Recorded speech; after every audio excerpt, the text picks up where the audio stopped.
Have you seen the new FPVCycle Glide 8mm frame? Different way to mount the arms. Thoughts? I have not. And the last time you asked this, it was after the live stream ended and we were in the speed round, and so I didn't answer this question or go look at it. I just was like, no, I haven't seen it. Now let's take some time and let's actually go look at it. Well, my first thought is this reminds me a lot of an AOS 5, but that can't be true. What's different about how the arms are mounted? It looks just like an AOS 5. What are you talking about? I'm sorry, Bob Ruki he's like, what the hell you say? How dare you?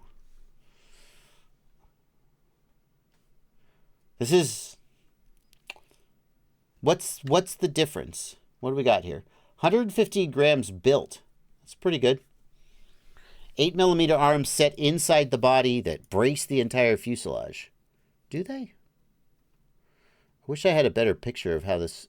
Why would you not, like... I'm going to give you 3 pictures of the frame, but not enough that you can actually see how the parts go together. Why? I don't know. I can't really see it. Just, like, the arms, they don't go through the frame. They just kind of go here. I mean, there's nothing wrong with that, but I'm not sure. Yeah. It's this. I mean, it's a 115 gram frame with 8mm arms. I see what you're going for there. But, like, if there's anything I learned from the Rotor Riot tank. So I did a video with Rotor Riot where we took Sean, Let's Fly RC. Sean, I know his last name too, and I'm just freaking so tired right now. We took his tank frame and I smashed it into the ground at full speed. I literally just took it up to 50, 60 feet and full throttled it right into the ground. It was into grass, not asphalt, thankfully. But Sean Morrison, thank you, Joseph Tahari. And it survived 2 out of 3. On the third one, it finally broke. And here's what was interesting to me about this. It didn't break an arm. Those 8mm arms are unbreakable. Well, not unbreakable, but you know what I mean. You know what I mean. The thing is, when you strengthen one part of an object, you just move the stress to another part. What broke on Sean's frame was one of the screw holes ripped out of the bottom plate. And so, like, as I look at this frame, I think, what's the point of 8mm arms? Because, like, okay, so in a crash, the arm isn't going to break. Granted.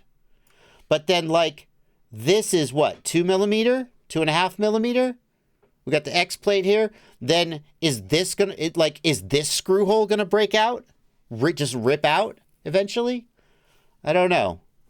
I feel like I'm not sure I see why you want 8mm arms on a frame with... Let me look at what the actual spec is before I spout off. What's the plate?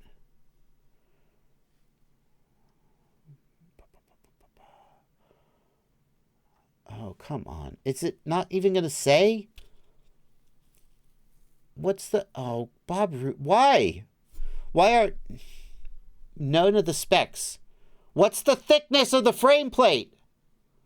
You don't get to know. You don't get to know. All right. No, now I'm just annoyed that I can't find any of the freaking specs for this.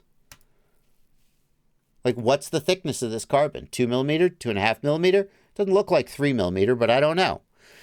Anyway, it's kind of weird. Kind of weird. I don't know. Like, I get wanting to have a light frame. I also think 115 to 120 grams is like a really good weight for a frame. But I don't get having 8mm arms on a 120 gram quad, because I feel like you're just moving the stress somewhere else, and now you're going to break the bottom plate instead of breaking the arm. So a lot of respect for Bob Rugi, and it's likely there are things about this frame I'm missing. How does the I can't see the pictures. are not enough. How does the front end like attach? We only have one cross piece here on the front. One cross piece on the bottom, not on the top. How does it even, it's keyed in here, but is it even keyed? It is keyed in on the top plate. It feels like there are the 8mm arms say crash me, and the whole rest of the frame says please don't crash me, and it doesn't make sense. That's what I say about that. No, you asked and I answered. Okay.